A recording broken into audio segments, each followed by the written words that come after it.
a podcast to honor the gods. This better come with a sacrifice. Dave X Media.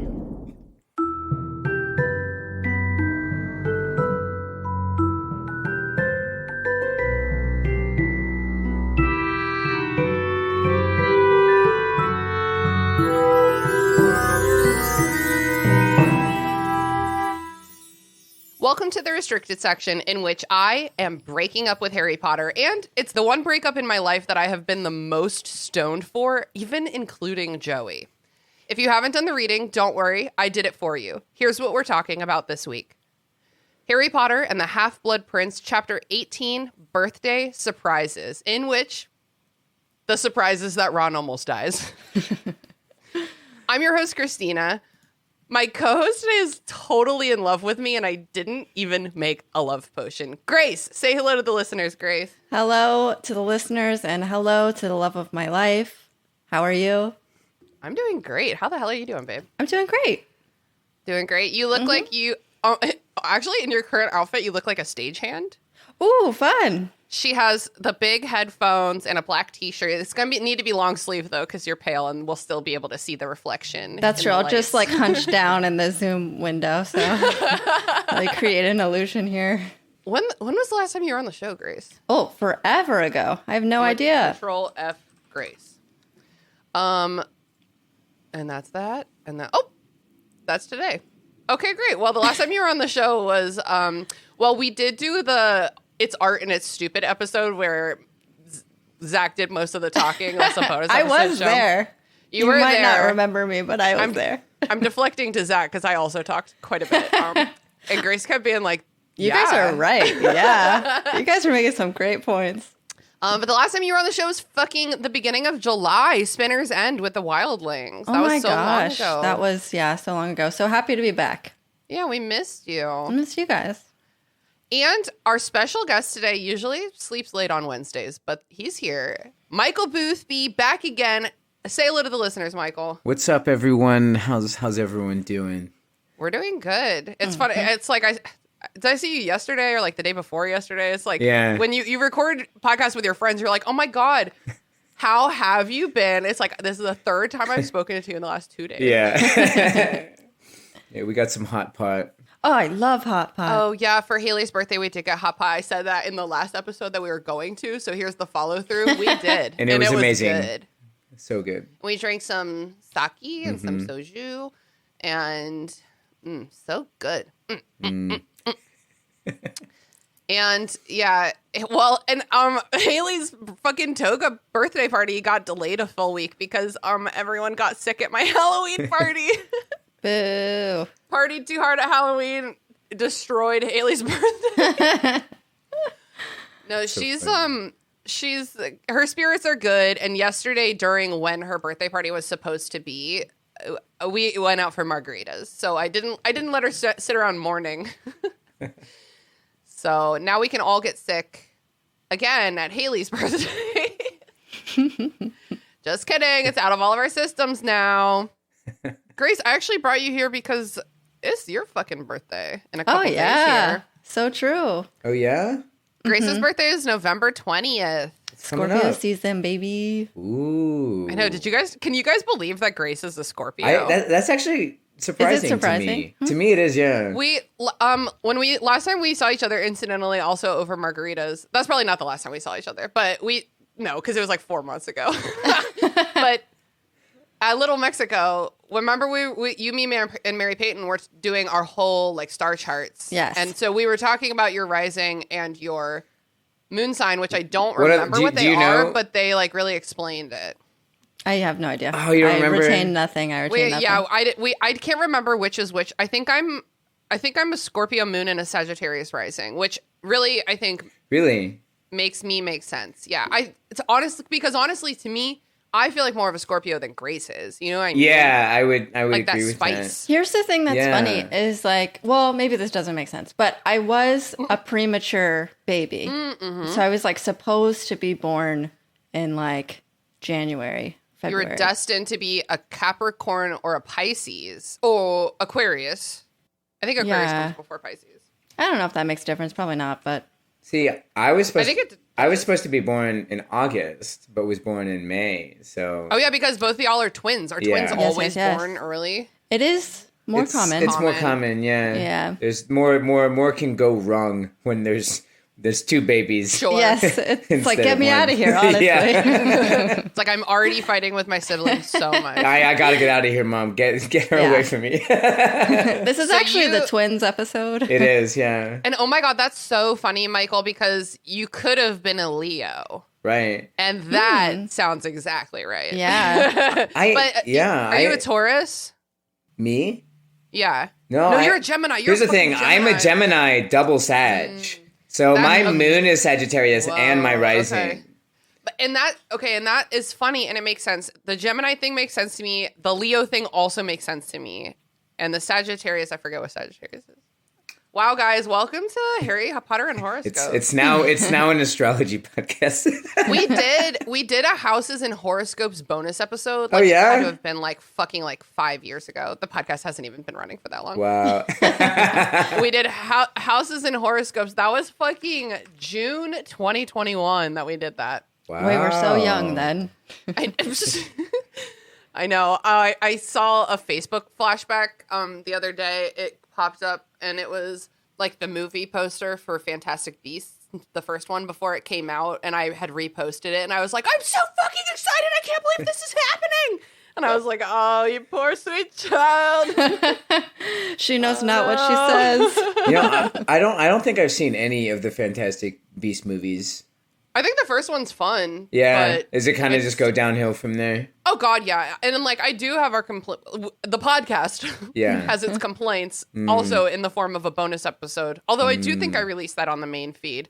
I think it was me, Andrew, and Brooke, and I think at the end we were like, it's a movie. Good to look at.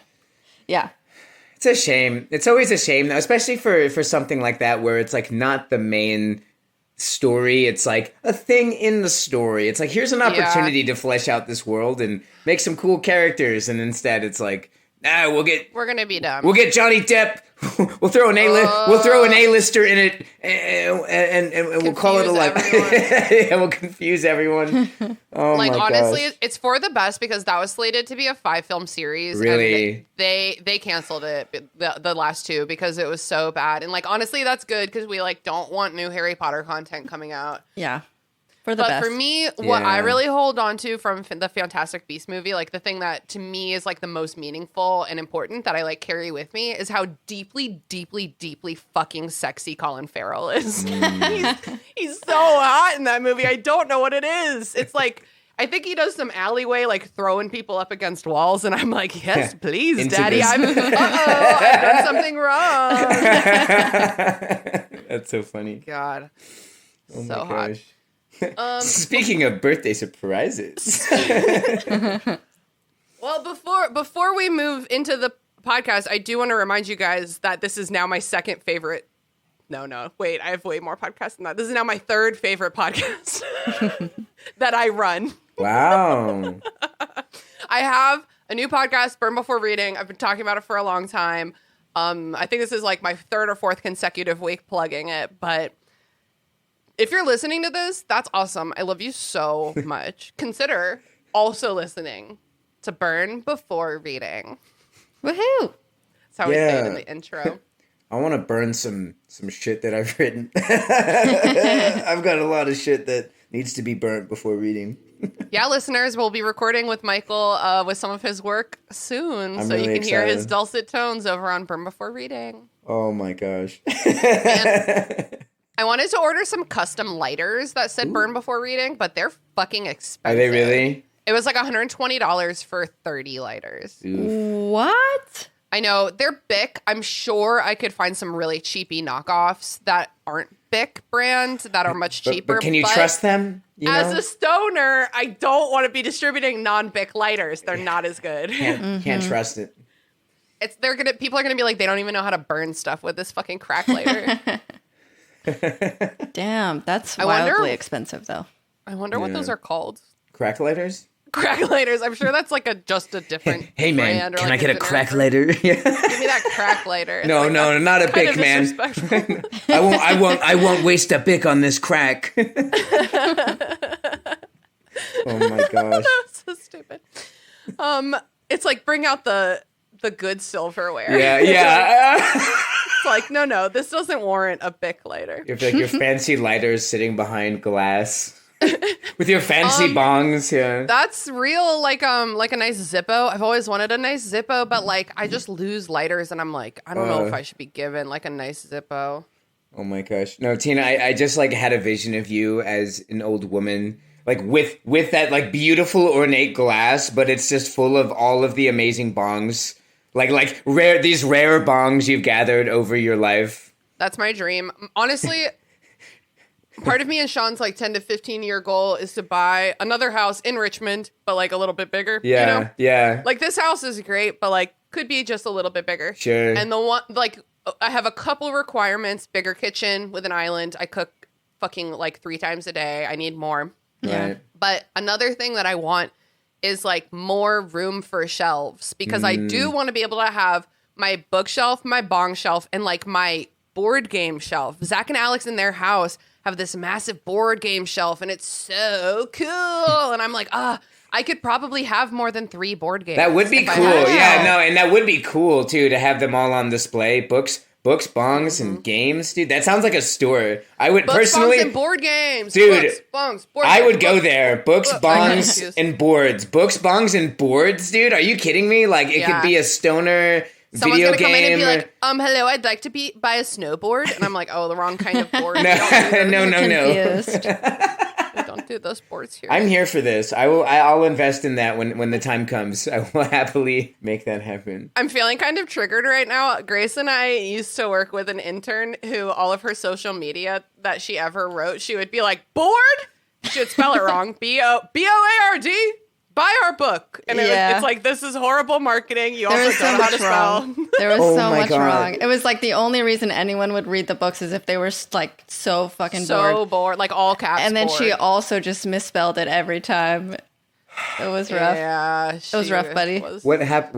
Where are they now? No. I think decided publishing was not the field for her, and went. She had like a part-time job in another field, and I think she was like, "I'm going to stick with this." And we were like, "Yes, Good call. Good do call. that. But you know what? That's the point of an God bless. internship. So she did Yes. Wow. Well, Mary Clay did the same thing. I mean, Mary Clay did an internship with us, and it was like good and fine. Like she didn't make laughable social media errors that we're still making fun of later, but she did like by the end be like, I got this other job offer that aligns more with what I think I actually want to do. And we were like, go with God. Like, Perfect. Yes. Yes. Goodbye forever. Yes. But not goodbye Except forever. not forever. Be our friend still. Be our friend. Be our friend. Promise me this isn't the end. That's beautiful. Oh my gosh. It is time for birthday surprises. Birthday surprises. Or if you're lavender, birthday surprises. Oh my god. I feel so bad for Lavender. She's so unfairly maligned. Yeah. This fucking True. books her- It's like true. she's just so into her first boyfriend. Like, weren't we all? Oh, I know, and Yeah. everyone gives Ron shit. Ron gets shit on a lot in this chapter. I know. It's really I think this chapter from like a Kurt Vonnegut story shape would be like Man in the Hole, or like the man falling down, and that man is Ron. Like he just kind of gets kicked so down a funny. staircase this whole chapter. Yeah. I was just talking today because I went to my library's used book sale yesterday, and I bought a Vonnegut book, and I've yeah? never read one before, and I've heard that Really? it's pretty divisive. And honestly, Mike, I'm not remotely surprised to hear that you enjoy Vonnegut. Because Christina, feel I like- could have my own Vonnegut podcast. I've read every single one of his books. I've heard that his writing's like very like frenetic and like I love it. There's Yeah, that makes no perfect more sense. writer who's inspired me more in my life and Wow. art and writing as Kurt Vonnegut. Okay, so Yeah. the book I got is Breakfast of Champions. That's my favorite one.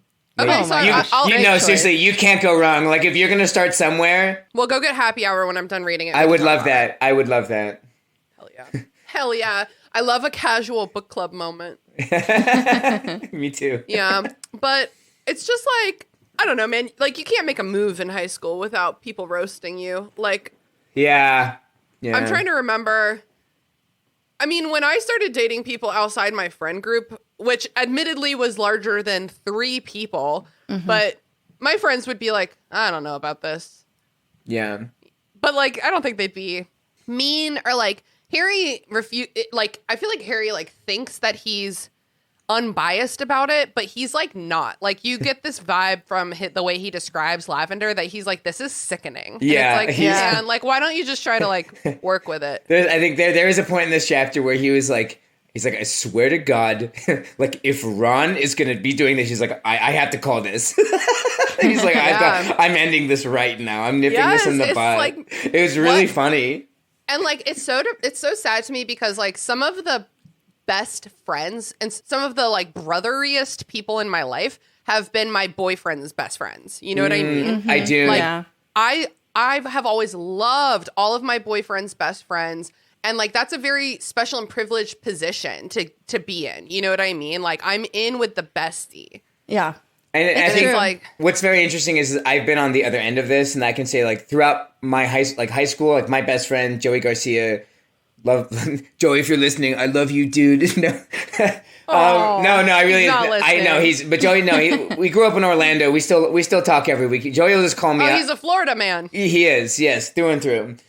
He's still there, unfortunately. But no, throughout high school, Joey always had really cool girlfriends, and I was like also really good friends with them. And it was like, it's just like, it's the opposite side of the same thing that you're talking about. So. Honestly, Mike, you kind of have like gay best friend energy. And I mostly mean that just like you're very approachable. And like, I think it probably helps that you were like raised with sisters. You're like very like in touch with your emotions and like, respectfully, like have always been deeply unthreatening to me personally. Like you're giving gay best friend. No, it is, and that's actually very interesting because in my early 20s, actually, people like I would go on dates sometimes, and people were like, wait, I thought you were gay, or like people would just be like, I thought you were gay, and I'm like, oh no, I'm just very outgoing and outspoken.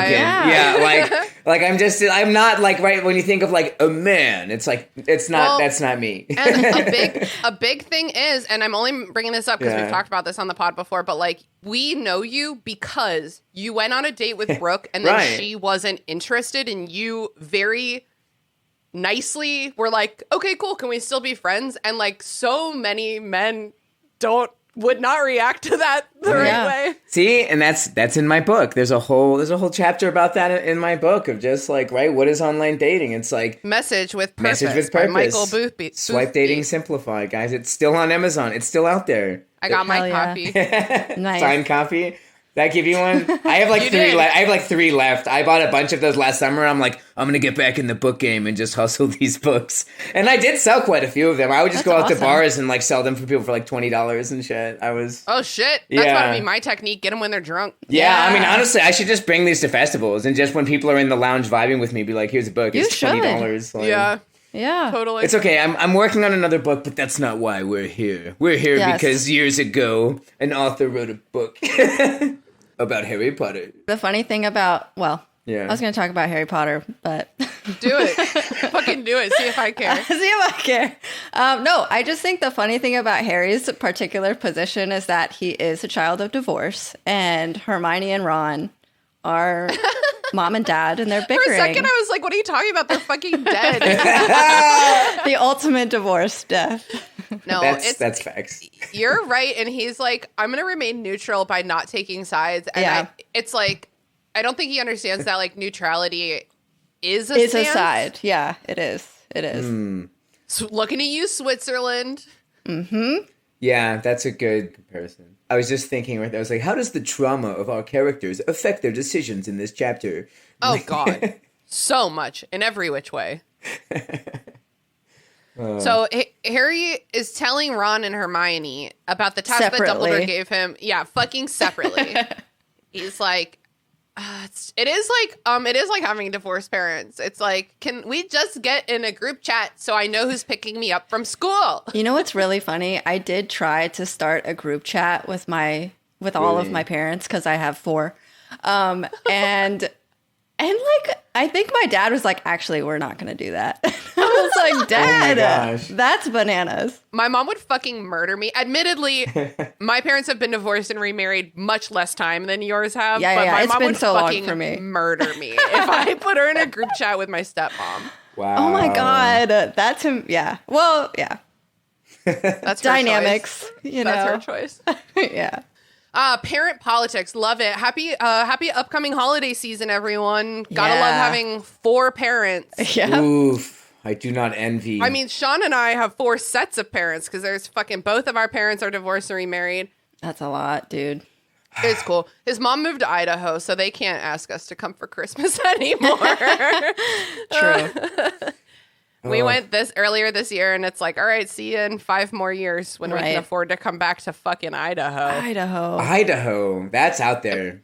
It's That is. fucking beautiful. Like, it's extremely beautiful, but it is extremely, no surprises coming, conservative and Christian. Yeah. See, yeah, I don't want to live in Idaho, but like if they changed one letter, right? If they made another state like Idaho, I would move to Idaho, right? Oh my right. God. Oh man, I'm having like half a memory. In high school, we had like some kind of pageant, like some kind of, I don't know if it was a beauty pageant or if it was like an SGA thing. Like, I don't remember, but there was like 50 women who were selected to represent the 50 different states for something. Okay. And they were wearing formal dresses with sashes with their state on it. And my friend Jessie was Miss Idaho, and she had like a stick, like an M with tape on it that she would stick to be like, I'm a hoe. And it was like the Oh my 16 years old. That was the fucking funniest thing we that's ever did. hilarious. Wow. Nailed it. So Harry is explaining to Ron and Hermione separately that Dumbledore gave him this task last episode. You have to go get this memory from Slughorn. There's this like fucked up one. That one's not good. We need to know what he really said. Ron's like, this will be easy. Slughorn loves you. And Ron, sir, you're an idiot. Dumbledore can't fucking do it. You think it's going to be easy? What's wrong with this dude? Why does he think that? I think maybe he's just like, not my fucking problem. It'll be easy. He's like, Don't God, worry Harry, about just it." stop talking about it. Jeez. And then Hermione is like, well, I think it'll be hard because he obviously has gone to great lengths to hide the true memory already. Mm-hmm. Also, Hermione has never heard of Horcruxes, which is frightening. Yeah. She's pretty much always heard of everything. Mm-hmm. Ever since she didn't know who Nicholas Flamel was, she's never been caught not knowing something ever again since then. She's like, you're not going to catch me slipping. We get a little shout out. She's like, I checked the restricted section. Woo! I did. Restricted section! You said the We thing. got resources, but nothing about Horcruxes, though. Yeah. We fell short on that one. And it's like, there's some line. Oh my God, I wish I had it in front of me. There's some line that's like, Hermione. Woo! Like Hermione seemed to take like personal offense. Like the library had never failed her before. Like she seemed reluctant to believe it. Like I remember that. Yeah. I get it. Like I feel that way when I try to Google something and I like just can't find it. Like Yeah. I was recently trying to find this essay that Nicolas Cage wrote in the 90s called On the Road. And I guess it was like before the internet, but I still was like very surprised that I couldn't find it online. I was like, nobody cares that Nicolas Cage used to write travel essays. Yeah. Yeah. What the heck? That's kind of pretty good. interesting. Are they? Did, by the way, I wanted to cover them on Burn Before Reading, but then I read one of them and I was like, I don't really have much to say about this. This is pretty solid. Wow. Yeah, good for him. Huh, that's great. In potions class, it's awkward because here's what happened is Harry's like, Ron says it'll be easy, and Hermione, I understand why she like feels mad at Ron. I probably would not take the same steps, but I like kind of understand where that's coming from. Mm-hmm. But to be mad at Harry for not also being mad at Ron is crazy. Yeah, that's out of control. That's out of control. Yeah. Harry's already a deeply traumatized child who was raised in an abusive household. So, like, I know that she hasn't spent time scrolling through TikToks helping her self-diagnose herself and all her friends, but Harry doesn't react well to being yelled at, dude. You know, like, much like my husband, like, some people, it's just like, don't yell at them. And so he's like, well, Ron says this, which is like, yeah, they're best friends. Like, yeah, Ron said this. It's not even like, and I believe him and I stand by him and I think he's really smart. It's just like Ron said this. And Hermione's like, oh, well, if fucking Ron said it, then I'll go fuck myself. Yeah, she goes off. Yeah, she's like, Just one thinks that, you better do it. So After funny. all, when has one never been wrong, right? Yeah, She's she's just really salty. she's so petty. This might be the saltiest we've ever seen Hermione. I don't know. I think it's because she perceives herself as having been rejected. Yeah. And that will make you madder than anything. Yeah. Yeah. Well, here's a question. After Ron and Hermione do get together and get married for life or whatever, how often do you think she sarcastically calls him Wan Wan? Oh, I bet every time, dude. Any Yeah. time that he's like fucks up just a little bit, yeah, that comes out. I think so too. Probably once a week. I would too. One, he'll be like, babe, please Please stop. You said 5 years ago you wouldn't do it again. Or like maybe they're ordering some food and they get some wontons and she's like, I'm gonna order some won-wons. And he's like, no. No, not the won-wons. And then the food comes and written on the bag, it says Wan Wan. She's like, hey babe, I got you something. It's like it's a lavender candle. It's a necklace that To my says Wan Wan. favorite one. Why I love that though. This is now my new daydream. Ron and Hermione It's called married. a headcanon. Is that what this is? A headcanon. Headcanon, yeah. Wow. It's like not canon because it's just in your head, but in your head, that's canon, baby. But that's real, baby. I Yeah. love that. Headcanon. It's actually very silly when you think about it, but that is what people call it. I think it's cute. I like it. I love that. I'm learning this for the first time, ladies and gentlemen. And that's canon. so cool that you're not nearly as nerdy as us, I guess. I'm being initiated as we speak. So, yeah, I just think that it is unfair of Hermione to make it Harry's problem that she's mad at Ron. Yeah. It's unfair. It's like, it makes sense that he doesn't have a stake in this argument because it's about their feelings for each other. And Harry what? I'm not going to touch that. I don't even know if I like it yet. Yeah. Hermione's like they all have to sit at the same table in potions class. I guess they're assigned seating or whatever. So she like scoots her shit like all the way around and sits next to Ernie Macmillan, which I guess goes to show how mad she is at Ron and Harry because that guy's annoying. Yeah. Wow. Yeah. Desperate times. Desperate times. I do think he's like, I mean, at least I get the impression that he's like pretty studious. So maybe it's good for her schoolwork to sit next to Ernie Macmillan. Mm-hmm. Maybe not.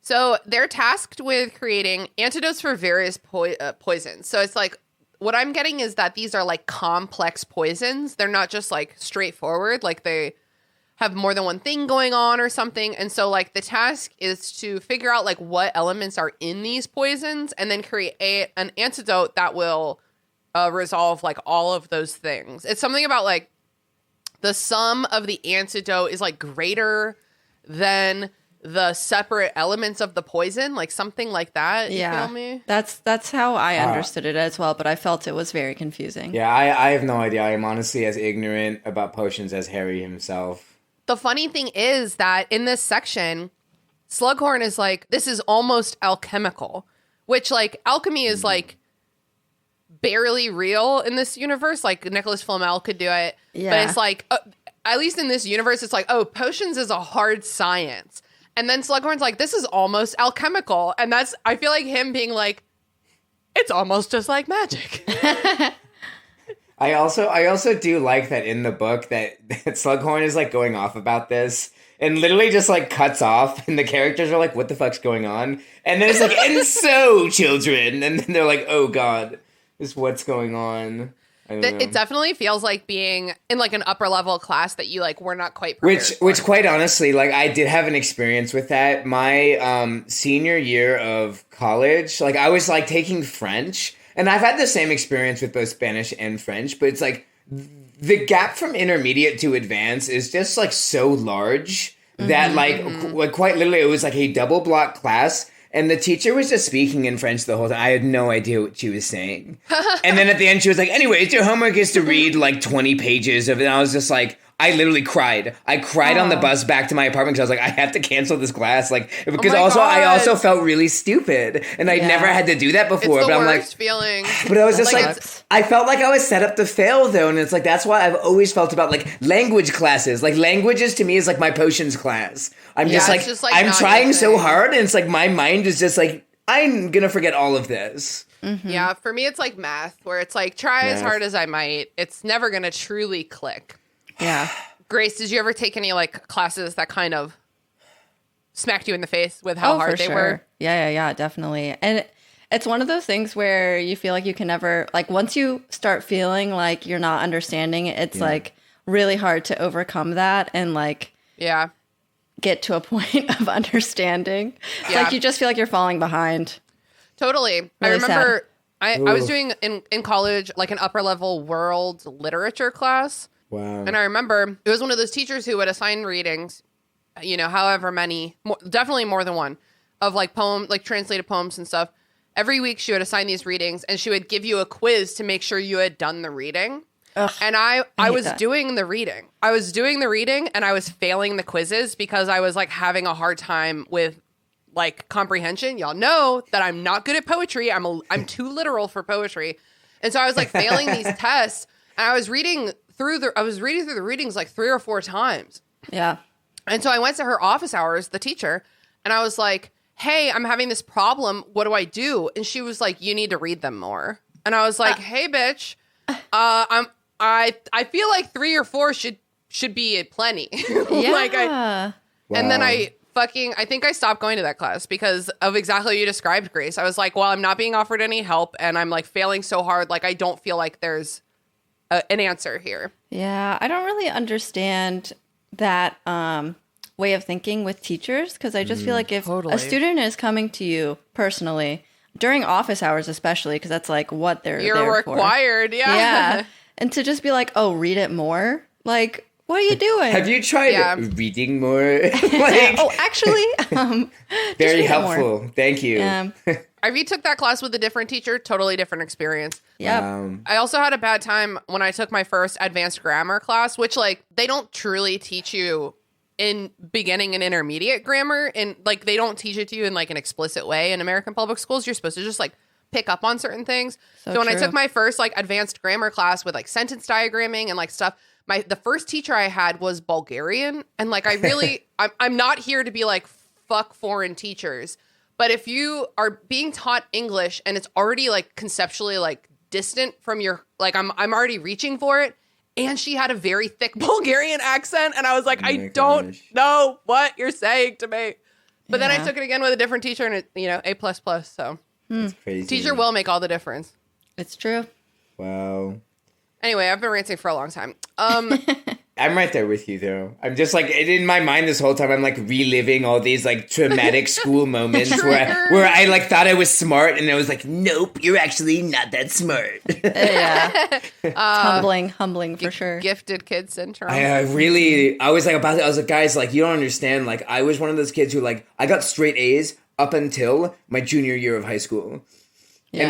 And when I stopped to not like getting weren't A's, you in all IB and AP, yeah, it was stupid. That's rough. And it was calculus BC. Because here's the thing: I used to think I was good at math, and then I took Calc BC, and I remember there was like this whole thing. It was like Taylor-Maclaurin series, and I was like, literally, like I remember being in the class, and he explained the whole thing, and I was like, no, that does not make sense. And then I went home and was just like staring at this textbook, just like, this might as well be another language. I don't know what this is. And just like, but he was one of those teachers who was like when you went to him and you're like, I don't get this. He was like upset with you. Like he was like, what do you mean you don't get this? You know? Yeah, it's so bad. But it was like, help me. It's because you're not teaching. But then it's like, but here's the thing. But like at the same time, there was like this kid, Chad, in the class who was just like, yeah, I get it. Like, he was just a genius. He was just a literal genius. He was like on the math team, and so then like the teacher would be like, he'd be like, Chad. Yeah, he was like, Chad, my favorite boy, and then he'd be like, Michael. Like, I felt like literally the dunce of that class. But then I was like, I'd be like, I was over in like IB history, like ba ba ba ba, you know. So it's like, yeah. I don't know. I don't know. I'll just say that I relate to how Harry feels in potions, and if I had a fucking textbook with a bunch of dope notes in, I'd be doing the same shit. Yeah, same. Totally. So Hermione is like, oh, that's like so sad for you that the Half-Blood Prince can't help you with this like random antidote. That's like such a sad story. I feel like really bad about it. And Harry's like, she is too much in this chapter. Oh my God. She is too much. And like Harry and Ron basically are like, they're basically like sitting there with their mouths open with like a little drool hanging. Like, they got nothing. And Harry opens his textbook and the prince got nothing. Nothing. But then he looks a little closer and he just sees the line, just shove a Beozar down their throats. And so like class is like running out. And Harry's like, and then he goes and grabs Beozar. Yeah. Yeah. Got there. I don't know why, but this moment has big like Iron Chef energy right now. Like end of Iron Chef. You know, when it's like and he's like, they're like, right? And the music's getting So all stressful. intense. And like the camera is cutting so quickly. Yeah, and he's like running into the cupboard to get the stupid little thing. Yeah. Oh my God. Slughorn is like, oh, good one, me boy. Like, Why is he Mr. Krabs? he's like, this is, you fucking little prick. 10 points to Gryffindor. He's like, I love it. absolutely. Yeah, I love good ya. joke. Good joke, buddy. You got me there. And like, I do love that energy. Yeah, to the teacher, same. but like, how fucking frustrating to all the other students, they're especially like, well, Hermione. fuck me, I guess. Hermione. Hermione is not okay. Although at this point, she kind of had it coming. She was being a dick. She kind of was being a bitch about it. She was Yeah. definitely It's like- gloating. It's like, you can't like sit far away from me so that I can't talk to you and be a bitch from across the table. It's like, what are you doing? Yeah, Right, and she's 'cause- also like so good at the nonverbal spells now that like Oh yeah, they can't copy what they she can't was copy doing. what she's doing. Yeah, She's too smart. That's she's so frustrating. smart. So Slughorn is like, oh my God, your mom was a little bitch just like this. He says 10 points to Gryffindor for pure cheek. I love it. I love it. Good for Harry. But like also, that's annoying. That's annoying to the Horus of class. Yeah, Yeah. So then after class, Hermione's mad at him because of how she labored for less reward. And then Ron's like, you could have given me one too. And Harry's like, that would have looked fucking stupid. would've And been you pretty know it. And suspicious, Ron's guys. like, well, when has my anger ever been logical? I'm still mad. I'm mad no matter what. Yeah, that's very silly of Ron. Obviously, Harry couldn't have done that. Yeah. Ron and Hermione both leave. And Harry hangs back after class, like taking a really long time so that he's the last one there. And this is his first attempt to fetch this memory. He's on a fetch quest. He tries to replicate the memory, which, I don't know. What do we think about that? He starts by asking if Slughorn knows anything about Horcruxes. What do we think about that approach? It's like, come on, Harry. Come on, buddy. You gotta loosen him up first. This guy's not gonna... Yeah. It was a little too on the nose there. I think Harry was like, he's so happy with me right now. Yeah. He I'm just gonna went come out. down. He went out swinging. I think it's a terrible approach. Well, What would you have done, Grace? oh my God. Well, I would have been stressed about it for sure, but I definitely would have done something better than that. That's just stupid. Yeah, I think that Harry, like, doesn't want this to be a thing. Yeah. And, like, I think that the right way to do it is to start accepting Slughorn's invitations to his parties and to really kiss some fucking ass Yeah. for a couple months. Yeah. And I do, yeah, it's definitely, the long game for sure. Wait until Slughorn starts, like, telling you other, like, secrets. You know, like, Slughorn loves to dish. We saw in that memory they were gossiping about, like, some teacher leaving. Like, if you get tight enough with Slughorn and Slughorn starts being like, oh, this is about to happen, but you didn't hear it from me, then that's when you're like, okay, well, next time I see him, I think I'm going to drop the question. Yeah. And I do also think that later in the chapter, which we'll get to, like, the Mead approach was a good one. Yeah. Like, liquor him up a little bit. But Exactly. Definitely. I'm not really... I don't really stand for getting people drunk so you can get things from them that they don't want to give you, but this is a You don't? extreme situation. This circumstances. this is a very urgent situation. The- So the- the stakes are high. The stakes are high. Dumbledore is definitely putting a lot of pressure on him. Like, Well, and I'm it's not crazy mad. I'm just because disappointed. Like, It's crazy because, like, there is such a serious, like, ticking timer on this. Like, Dumbledore's fucking dying right now. But because he doesn't want to, like, tell Harry everything, Harry does not feel the pressure of the urgency. Like, even if Dumbledore doesn't want to say, hey, man, I'm dying. Because I get it. That's, like, a lot of other people's feelings to deal with while you're trying to orchestrate your death. But there has to be some way to build urgency other than that. Yeah. Well, I think that the I'm not mad, I'm just disappointed speech that we get from Dumbledore is, like, pretty effective because... Yeah. It's like a couple chapters from now, he's like, oh, well, Slughorn said no. And Dumbledore's like, Slughorn said no, and that's all you got? He's just, like, so manipulative. Harry literally says Horcruxes, and he's like, the fuck you say to me? And then instead of, like, backing off, goes, Horcruxes. Like, he doubles down. And then he goes, you see, like, he sounds like a fucking, like, door-to-door salesman. Like, also, I think this is really funny if you read it, and instead of Horcruxes, you say drugs.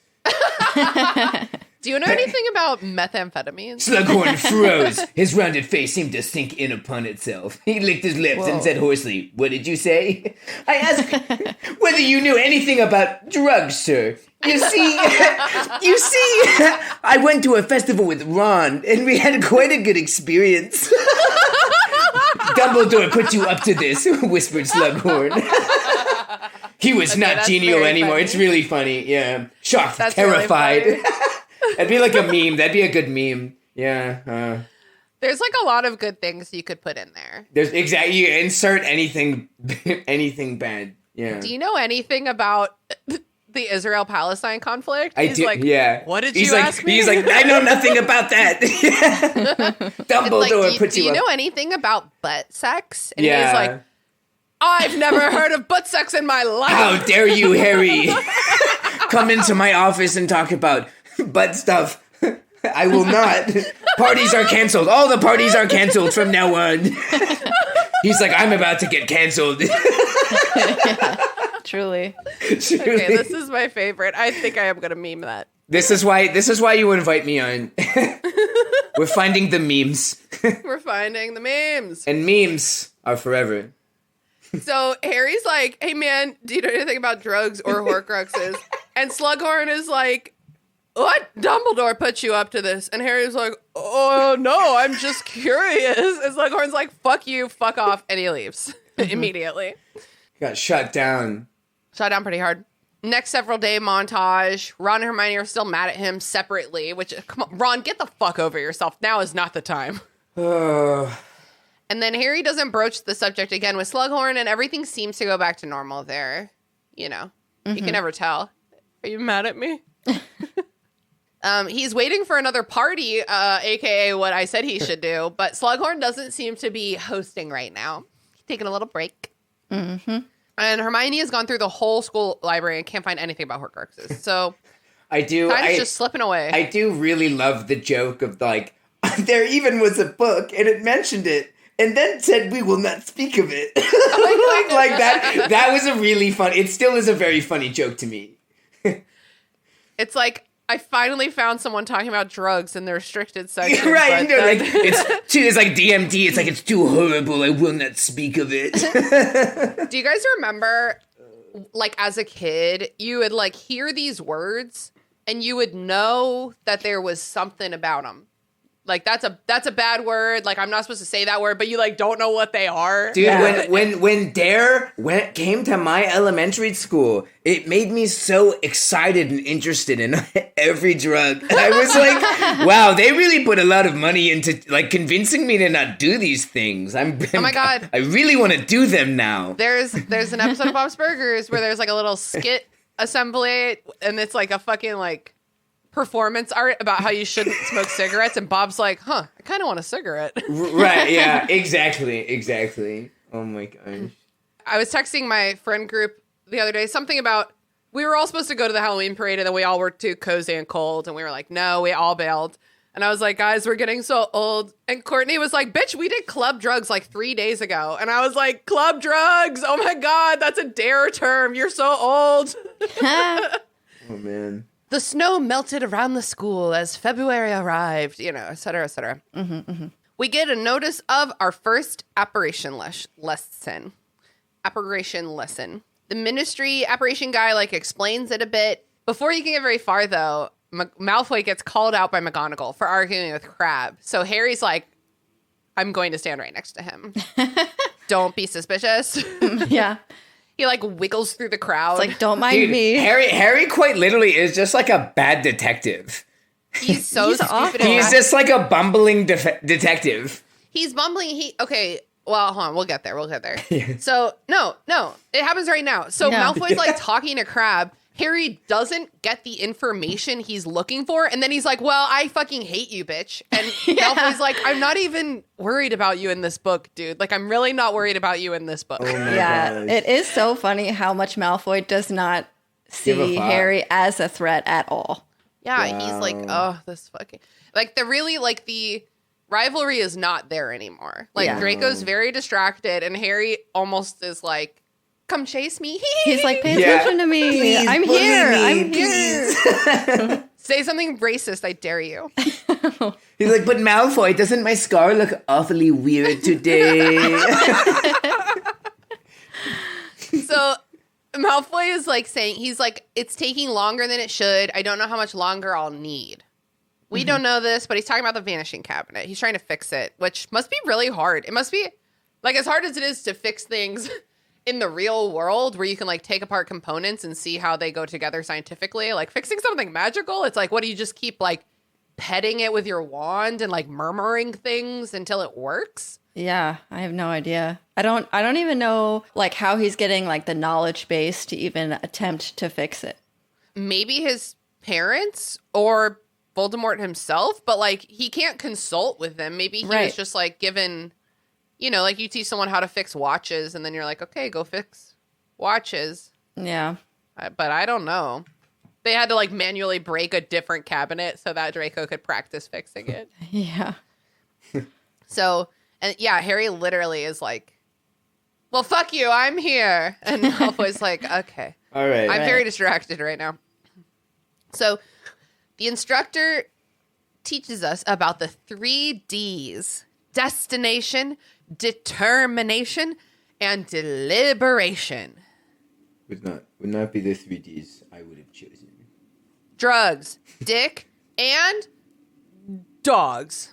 Nice. That's not bad. Yeah, It's not a pretty bad good. combo. That's pretty good. That's how I live my life. I'd go to that festival, quite honestly.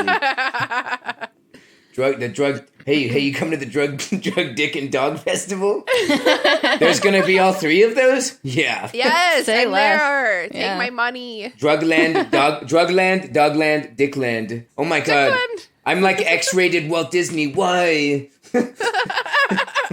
Why is this my fate? So everyone has hula hoops basically, and they're Yeah. supposed to be attempting to apparate into their hoops. Without the only instruction they get really is destination, determination, deliberation. Those concepts get expounded upon, but I'd not be a little enough. pissed if I was in this class. I'd be pretty upset.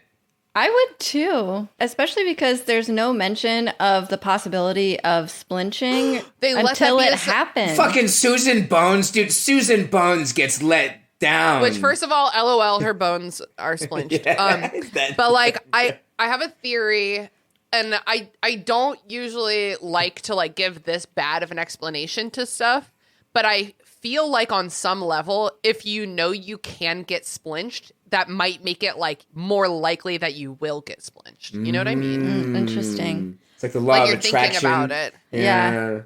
That would affect your determination, perhaps. Yeah, because if you're thinking about losing a leg, then you're about to lose that leg, honey. But it's just so alarming to have It's it really happen and then be like, oh yeah, by the way, that could happen. You must be very determined. So determined. So determined. Susan Bones splinches herself. She lands in her hoop on one leg. She left a leg behind. Whoops. And she is not Okay, and it says that the heads of house converge upon her, which, frankly, if I'm in a pickle and I look up and there's Sprout, McGonagall, Snape, and Flitwick, I'm okay. I'm going to be okay. Yeah. I trust these people. But she still is hysterical, and I would be too. And the rest of the class is just like watching. They're like, oh shit, kind of don't want to do this anymore. Yeah. Yeah, and it's just crazy. Like, it really is crazy. Like, unthinkable, like, how little instruction they get, because we've equated this in the past to learning how to drive. It's like a transportation thing you need a license for. You need to take a class. You need practice. It's like learning how to drive. But when you're learning how to drive, first of all, you have spent 15, 16 years watching other people drive. There's like a process to it. Mm-hmm. Watching someone else operate tells you nothing. Yeah. Yeah. But you've been watching people drive, and then you get in a car and you go 1 mile per hour in a parking lot. Mm-hmm. And someone's there being like, do this, do this, do this, do this. And that's how you like learn how to drive. This is, you are either doing it or you are not doing it. Those are your two options. There's no like training wheels. It's like, okay, bitch, do it. And it's like, okay, well, I left a leg behind. And then it's like, haha, she fucked up. And it's like, what? Yeah. She had no instruction. Yep. Dude, and so while that's all happening, dude, then Hermione is still fucking dropping the heat. Oh my God. I expect your trainers are too small, one set a voice behind them.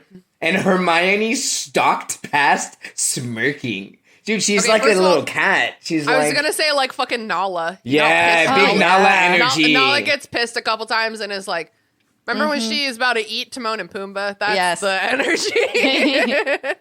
Dude, yeah, because Ron is saying, oh, I think it might have worked a little bit. Like, I feel something funny in my feet. Like, just let him have his delusion. She will take any opportunity at this point. Yeah. I get it. I mean, like, at that age, I would have been acting the same. I'm like, oh, it must be because you're a fucking bitch. And I love in the middle of this, Harry just turns to Ron and goes, you know what? I think I'm good with flying, actually. He's like, flying's magical enough. This is kind of crazy. I don't even care about this. Because he's the only person who has, I mean, like, first of all, it's wild that no one else apparently has done this, or at least no one else in Gryffindor, because I think they're asking him about it in the common room or something, but like, he's the only one who's done like side-along apparition before with Dumbledore. Maybe it's something that you're not supposed to do except in an emergency. Yeah. But I think it's like statistically unlikely that he's the only person. Like there's been a couple moments in my life where an adult would have grabbed me and taken me away. You know what I mean? Yeah. Like high intensity, you know, like emergencies, like fucking emergencies, like I said. So Harry's already done it and he's like, it feels bad. But I still think it's absolutely bananas to be like, I don't really need it. Because you do. Yeah. Eventually you're going to have a friend in Australia and he's going to pay way too much money to come visit you. And you're going to be like, what if I could just show up on your porch, Sam? Exactly. And be like, what up? I'm here. I brought wine.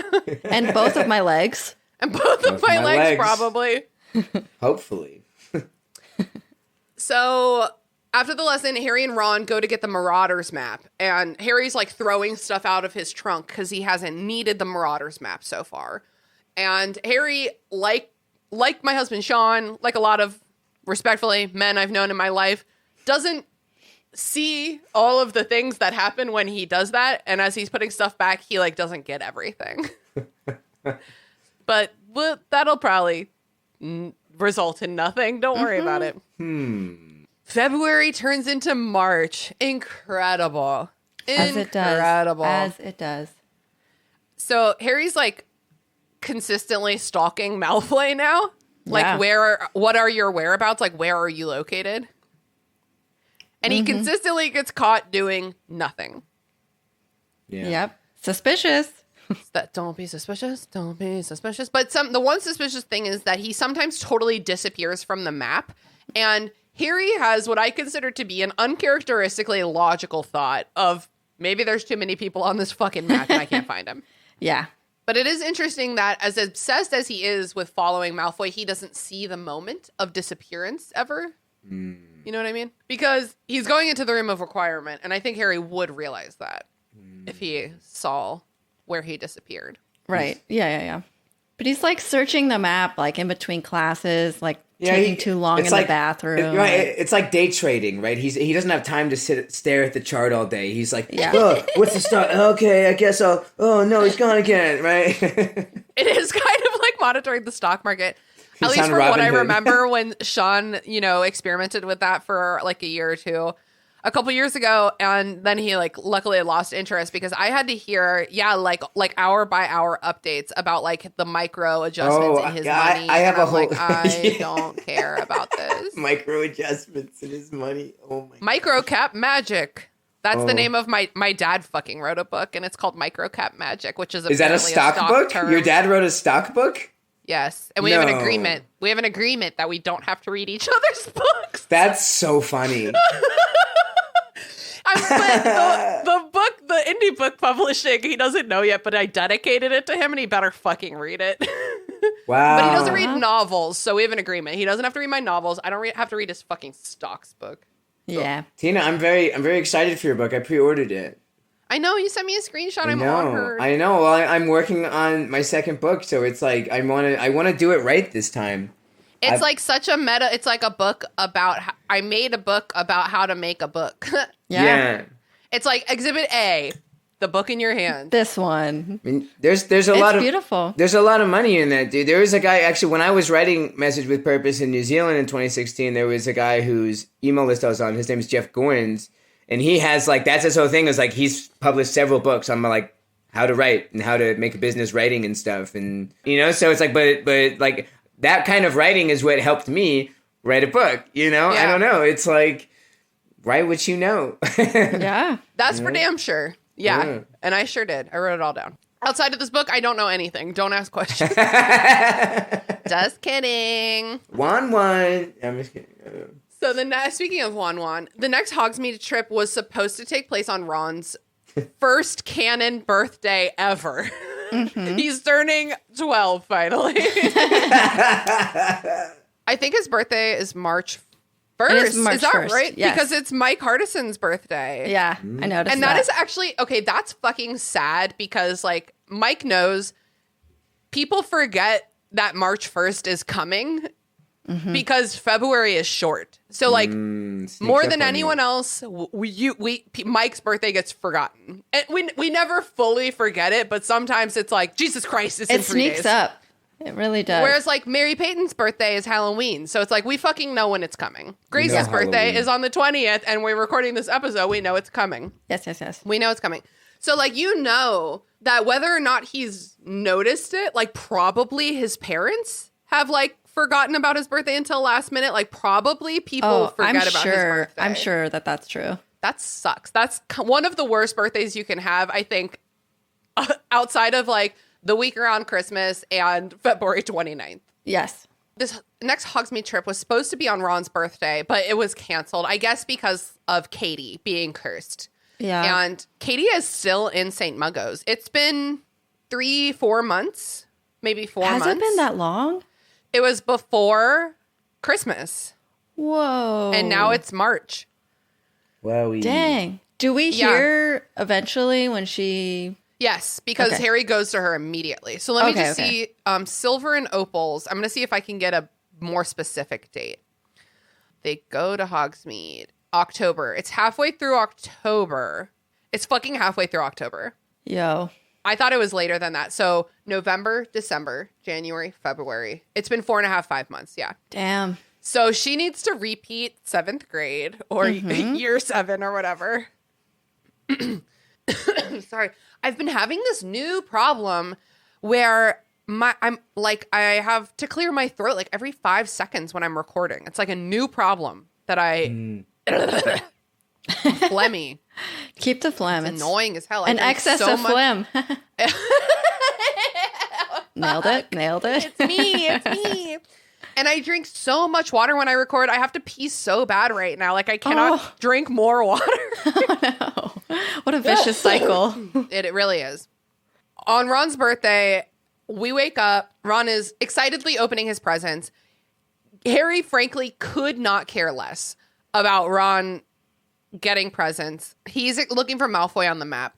Mm-hmm. Ron gets this is him coming of age. He's turning 17, right? Yeah. He gets a watch from his mama and papa. Is he turning 17 or 16? In 6th year, he should already be 16. Okay. I think. I don't know. Doesn't really matter, does it? Because doesn't he get a watch?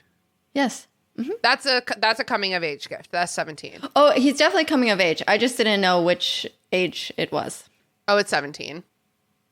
Because when Harry comes of age in the next book, it's like a whole thing. Okay. And he's turning 17. Yeah.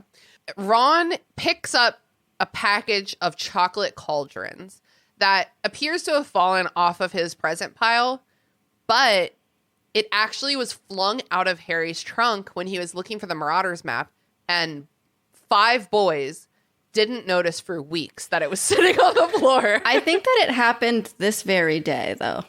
What? I think that Harry hides the map again every time he uses it, and so it's like he has just flung it. Oh, okay.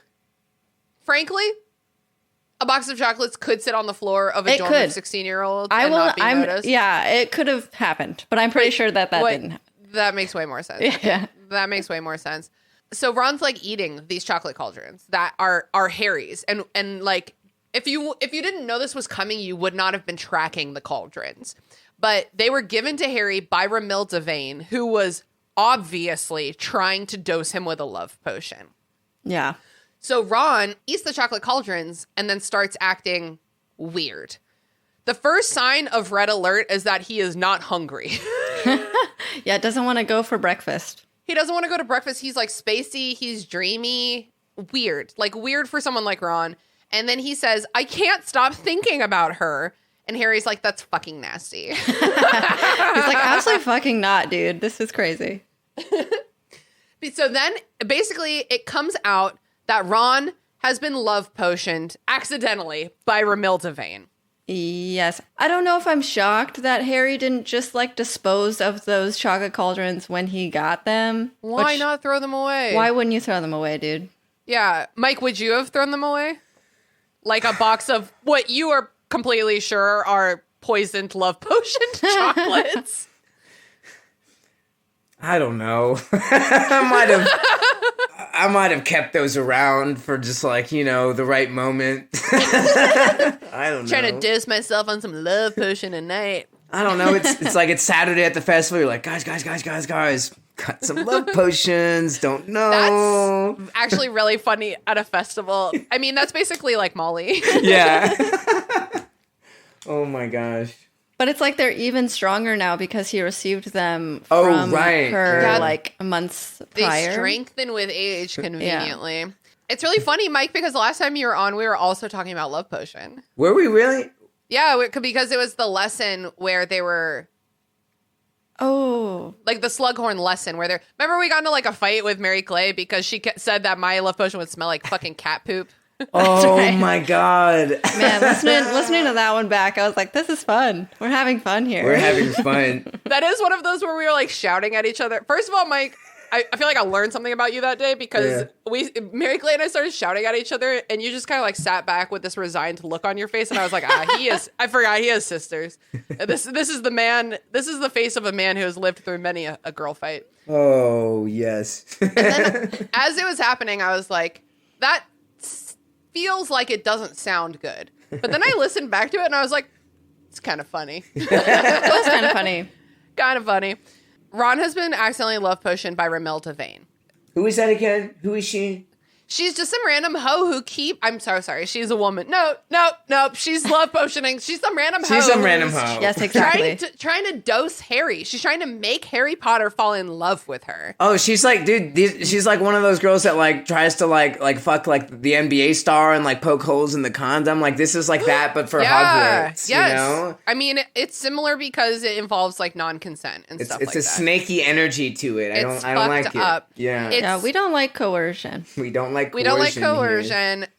And like this book is like, LOL, funny prank. And like there's a point where like a couple chapters ago, Harry was like, if people can sneak in harmless stuff like love potion, who's to say they can't sneak in something bad? And it's like, love potions is really bad, actually. Yeah, it's actually terrifying. It's actually really It's horrible. Like roofies. It's like, Yeah. might as well be roofies. Yeah. So Harry's like, this is weird. Fuck whatever you're saying. Ron hits him. And then Harry, I respect this decision, gets him with the levy corpus. Is like, I'm going to restrain you yeah. while I figure out what to do. And to Harry's credit, he does think about this plan like relatively quickly. He's pretty good in this moment. Uncharacteristically good, some might say. It's like a guide. It's like a guide of what to do when your friend is tripping at the festival and getting violent. It's like, first of all, make sure that there's nothing around them they can hurt themselves on. And it's like, okay, he's in the air. What next? Tell him a lie that will get him to do what you need him to do. Buy into your friend's manic vision. Tell him you are leading him to. Yeah. It's like, yeah, more drugs this way. Let's There's go. more. Come and on, then come it's on. like, no, you're in festival prison now. Now you're in timeout.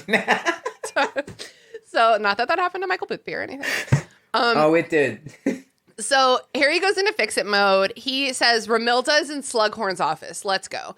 And so, like, this potion, like, not only makes Ron in love with Romilda, but it makes him lose some element of his critical thinking skills.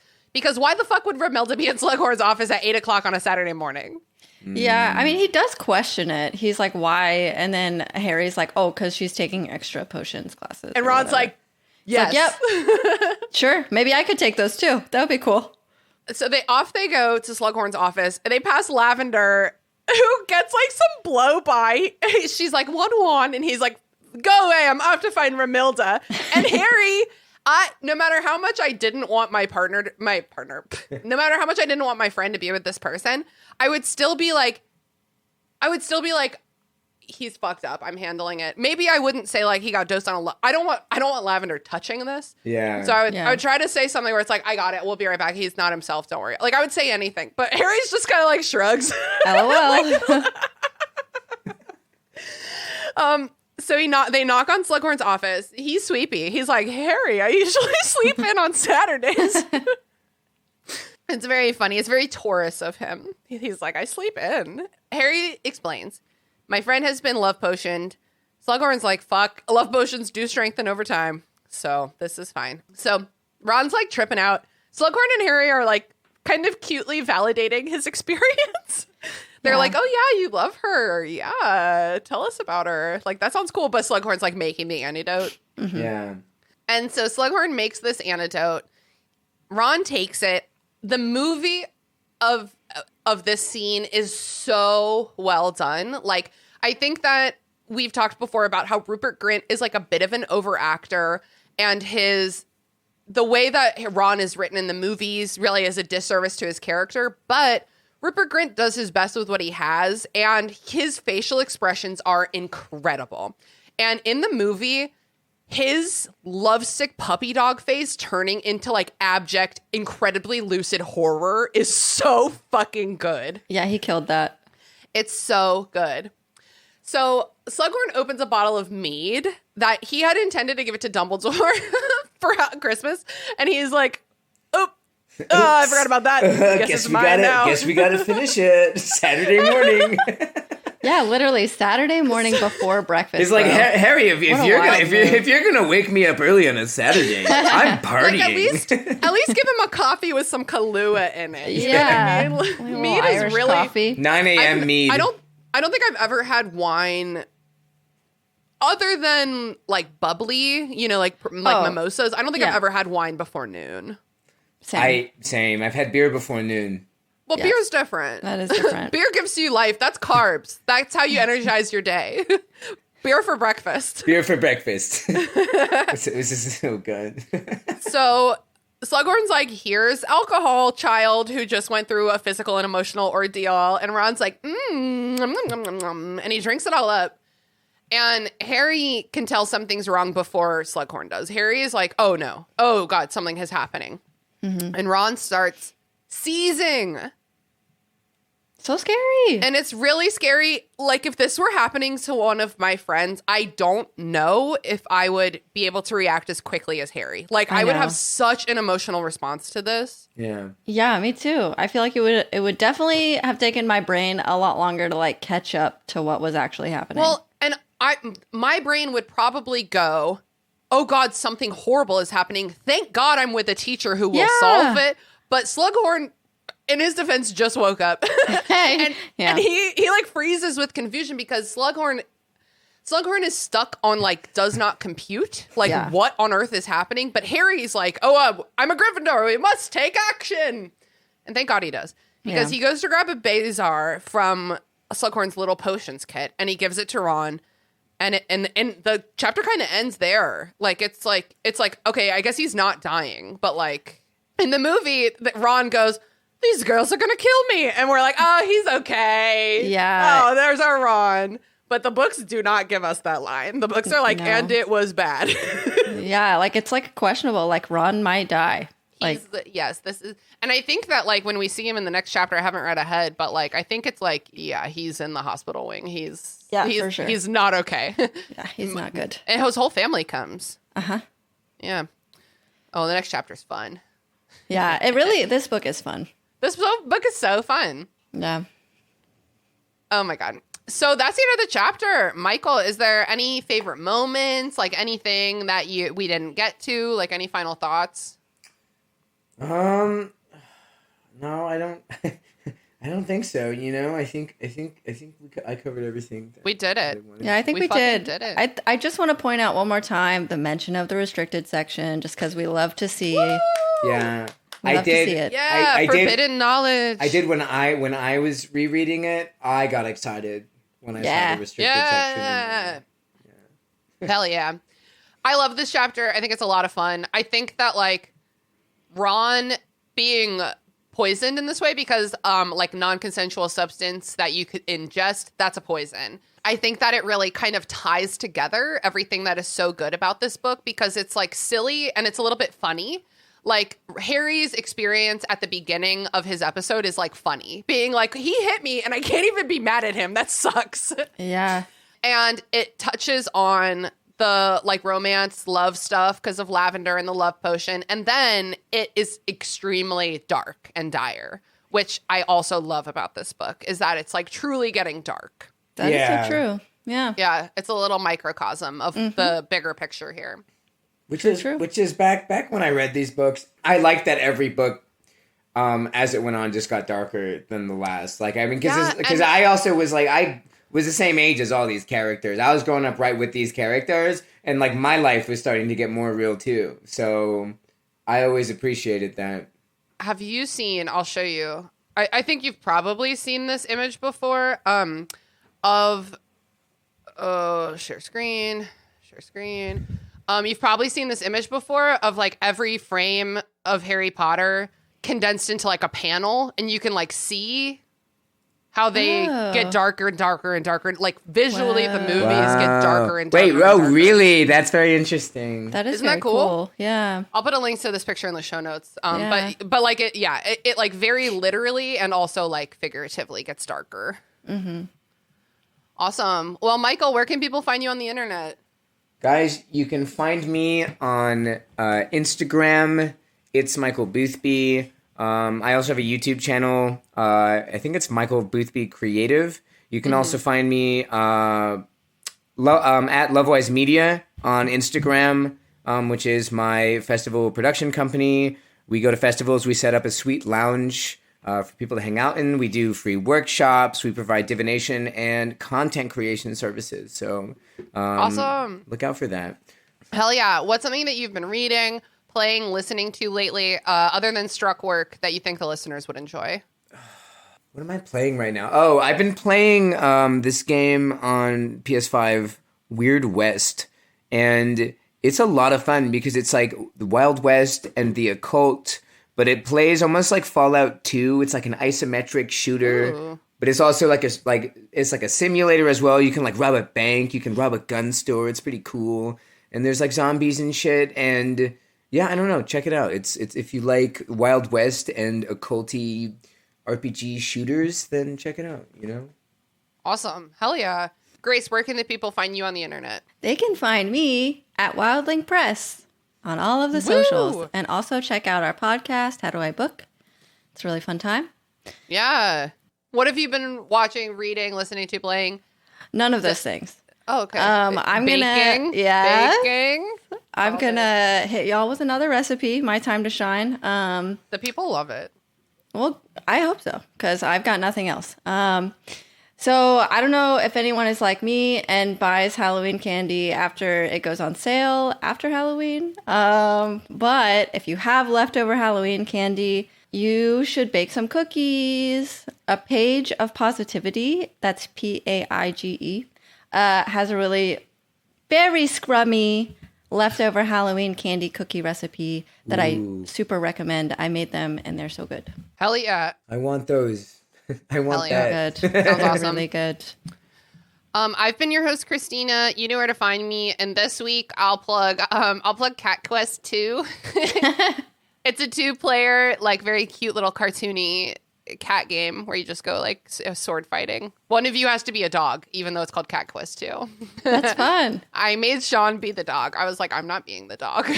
You said nope. But it's like very fun and easy. Like Sean and I like to play. It's on the Switch. At least I don't know where else it is, but like we have it on the Switch. And we like to play like easy kind of like kids games together because I'm kind of dumb at video games. And it's like harder if we're playing more advanced. I think just because like I can't see very well, I think I have like for example, during Super Smash, I'm very prone to losing my character on the screen. That's real. Yeah. It's hard. And like, God forbid someone picks the same color as me. Wait, so this is a co-op game? Yeah, it's fun as hell. You and Court would Yeah, love it. it's on Steam, so I have a Steam Deck and she has a PC, so I'm gonna send this to her right now. Yeah, it's really fun and cute, so I'd highly recommend it. Michael, thank you so much for joining us for another episode of the Restricted Section. Thanks so much for having me. It's always a blast. Yeah, and catch him over on Burn Before Reading by the end of the year. Nice. And Grace, as always, thank you for being my beloved co-pilot. It's good to have you back. Oh my gosh, so happy to be back. Happy birthday, Thank you, Grace, and happy birthday, Ronald. Yes. Hopefully my birthday is much less dramatic. I hope you don't get love potioned. Same. Me too. Unless it's by the right person. Maybe if I slip you a little love potion. Yes, please. All right, that's the end of the episode.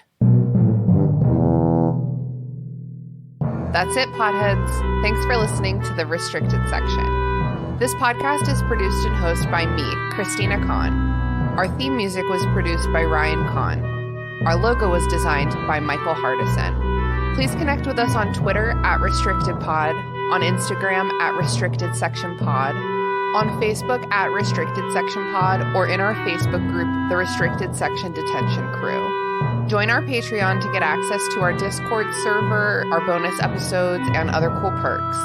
We're also very happy to be a member of Deus Ex Media, where all you fucking nerds can find all kinds of fandom podcasts to suit your fancy.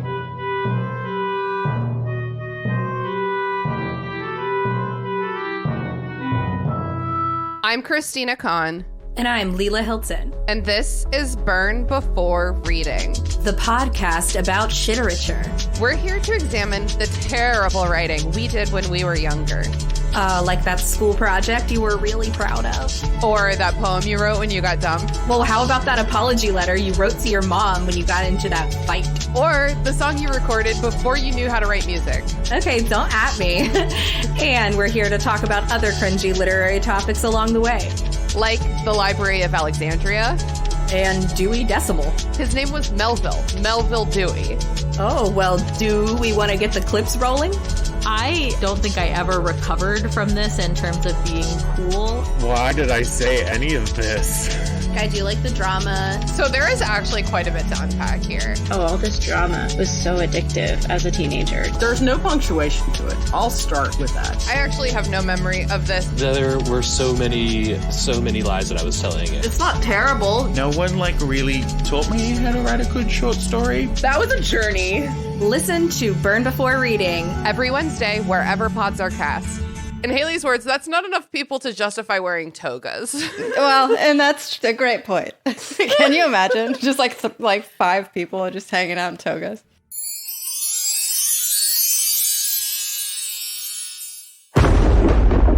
Dave X Media.